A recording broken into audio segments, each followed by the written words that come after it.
Hello, everybody. I'm Ed Robinson, and welcome to this special edition of The Robinson Show. Yeah, we have some major changes in the world of not only the NFL, but also college football. Bill Belichick and the New England Patriots mutually part ways after 24 seasons of being together, many Super Bowl appearances, Super Bowl victories, AFC championship games, the whole nine yards. Also, Pete Carroll let go by the Seattle Seahawks after 14 seasons with the team, two Super Bowl appearances. Also, it would culminate with Carroll winning a Super Bowl with the Seahawks. Of course, the Legion of Boom, right? Beast mode, and the retirement of Nick Saban. That was a shocker. To talk more about the legacies of head coaches Belichick, Saban, and Carroll, let's welcome him back to the program. Here is a guy, he loves his football, been a fan for so long. Let's welcome him back to the program. Here's Eric. Yo, E, what's going on? What's up, Ed, man? It's great to be back. Great to be back talking some football. And, we got a lot to touch on this program. Oh, yes, indeed, my friend. Let's start off with talking about Nick Saban for a moment. I think this is the shocker out of the three. Nick Saban, 7 national championships, 6 at Alabama, 1 at LSU. I mean, the guy also had some NFL coaching experience as well, being a defensive coordinator. Also, he coached for a couple of seasons with the Miami Dolphins. But, man, Saban, what a track record. Give me your thoughts on Nick calling it quits.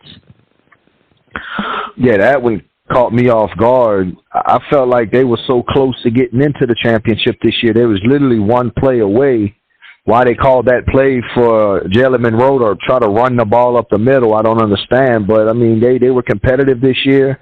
They went on a good winning streak. I mean, I didn't really see Nick Saban retired. I thought maybe 2-3 more seasons.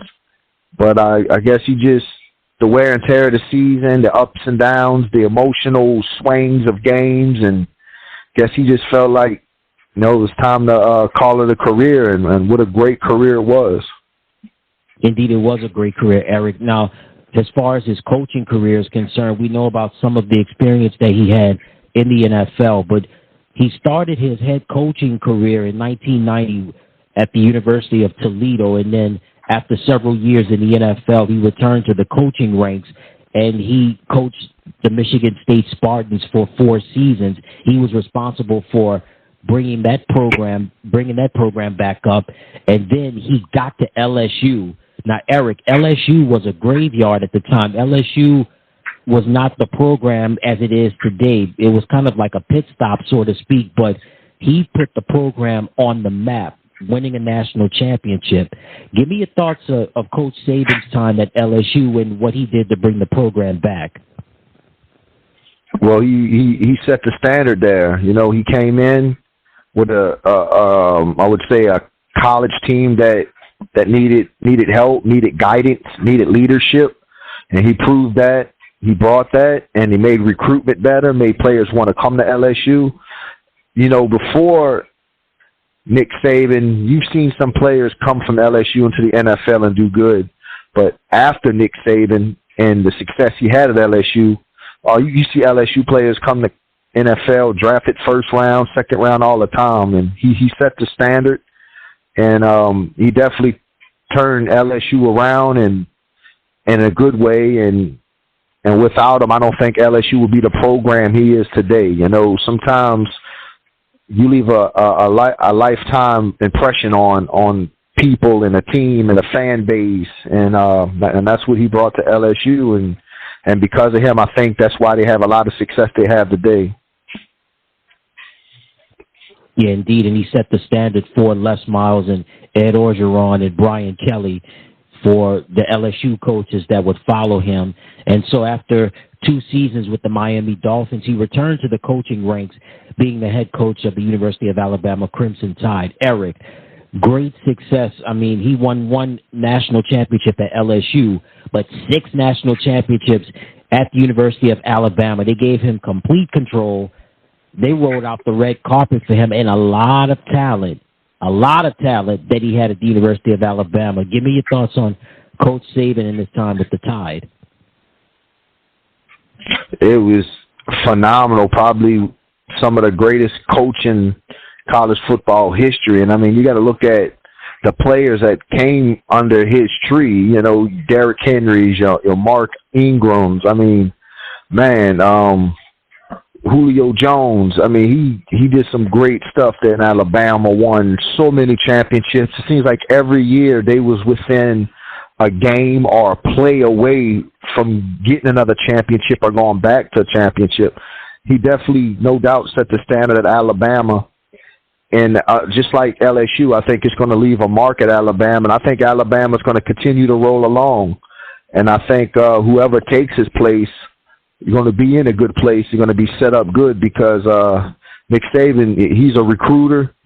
He's a genius when it comes to play calling and come to practice and putting players in the right position to be successful. So, man, he's definitely going to be missed at Alabama. And like I said, I didn't see it coming, but, you know, done it long enough. The success he's had, I can't be mad at him for wanting to step down. Yeah, that is a shocker right there. But, Eric, you know, I want to stay just with his time at Alabama.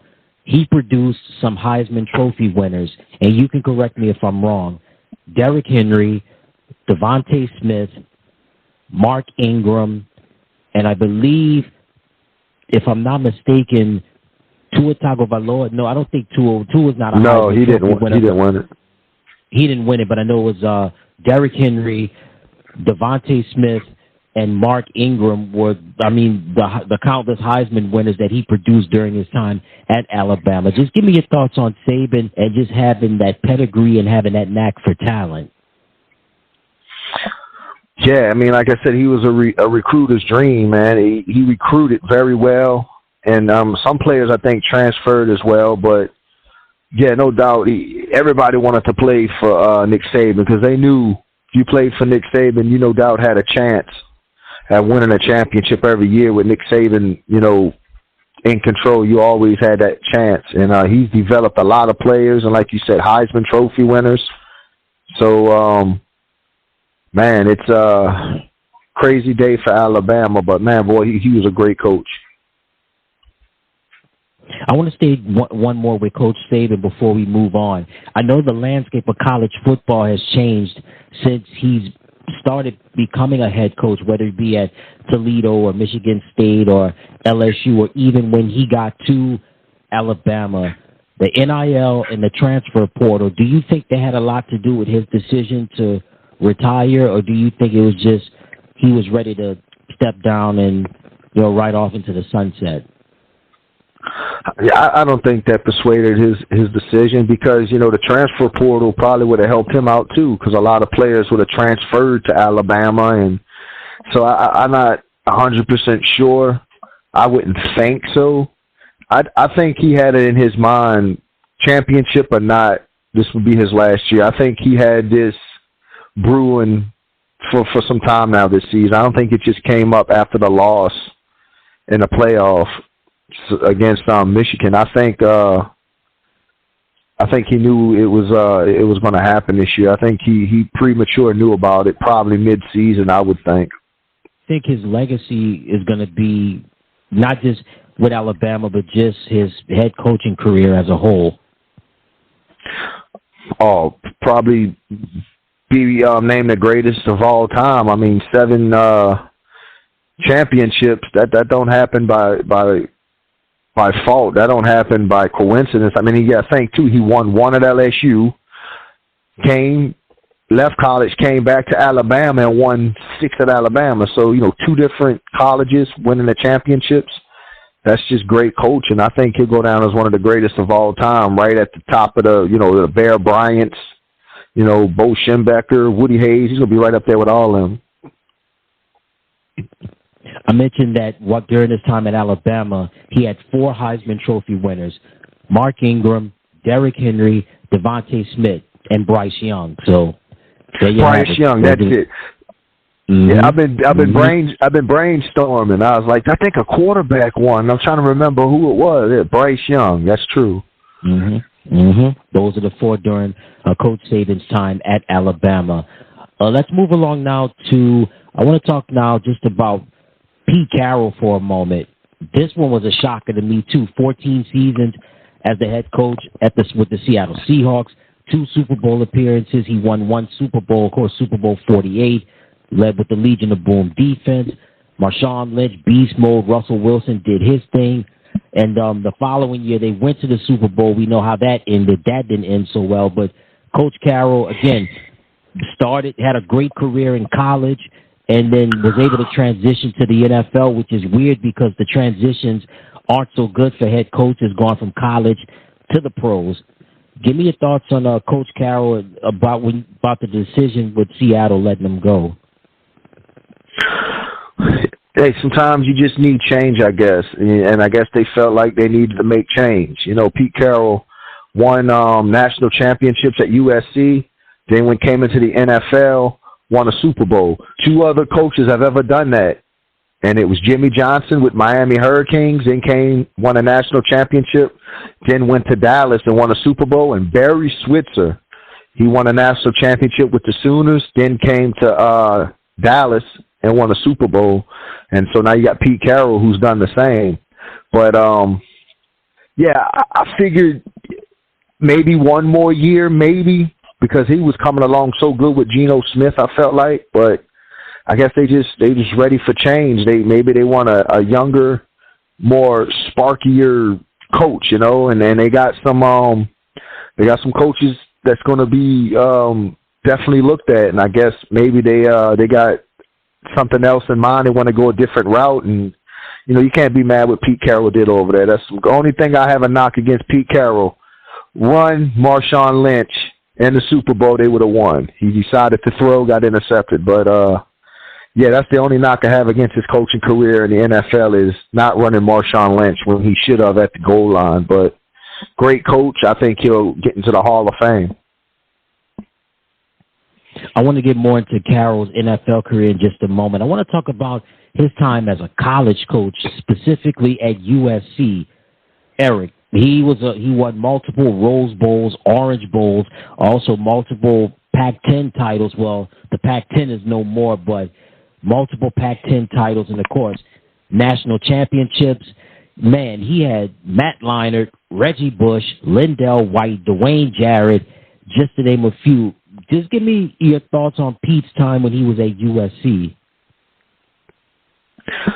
One of the greatest pieces of coaching that has ever occurred. I mean, the same thing like Nick Saban. I mean, he brought in Heisman Trophy winners. He brought championships. He brought recruitment. People wanted to be, if that's even a word, recruitment, but he recruited. People wanted to play for him. That was the place to be, USC. And, man, they could have three-peated if it wasn't for Texas and a man named Vince Young. But he had a great run at USC. And he produced some great talent that went into the NFL and did some good things. So, yeah, his time at USC is probably some of the greatest coaching in college football history at his time there. Solid. And now, I just want to get more now into his career in Seattle. When I think of his time with Seattle, of course, Russell Wilson, Marshawn Lynch, and the Legion of Boom defense, what are some of the what do you think the legacy of Pete Carroll is going to be in Seattle as the head coach? Oh, they're probably going to put a statue up of him, outside their stadium. I mean, before he got there, they had no Super Bowl championship. Mike Holmgren got them to a Super Bowl, but they didn't win it. Pete Carroll comes in, gets them to the Super Bowl. And, I mean, they didn't just win that Super Bowl against Denver. They destroyed them. It was not even close. Then the next year they go and they play New England, and if he would have ran the ball with Marshawn Lynch, he'd be back-to-back Super Bowl champ. But, yeah, he definitely going to go down as probably the greatest coach in Seattle history, no doubt. With what he's done there, the talent that he's brought there, and the wins, the division titles, the Super Bowl championships, I think he drafted Russell Wilson, and look what he turned out to be. When he drafted him, no one thought Russell would be successful, and he came in and won the starting job and never looked back. But and made the trade for Marshawn Lynch from Buffalo, but yeah, I think his legacy there will go on forever. His statue, he'll have his name up in the rafters. He'll be honored. Be crazy though, but maybe 10 years from now, we'll be watching the game, and they're going to honor him at halftime. You know, that'll be pretty nice to watch. So, yeah, his legacy will live forever in Seattle, no doubt. And whatever Coach Carroll decides to do, we know he's going to be great at it. And like you said, his legacy has already been cemented in Seattle. All right, I want to move along now to, we knew it was coming. It was not if, but when. After 24 seasons as the head coach of the New England Patriots, Bill Belichick and the Patriots mutually part ways.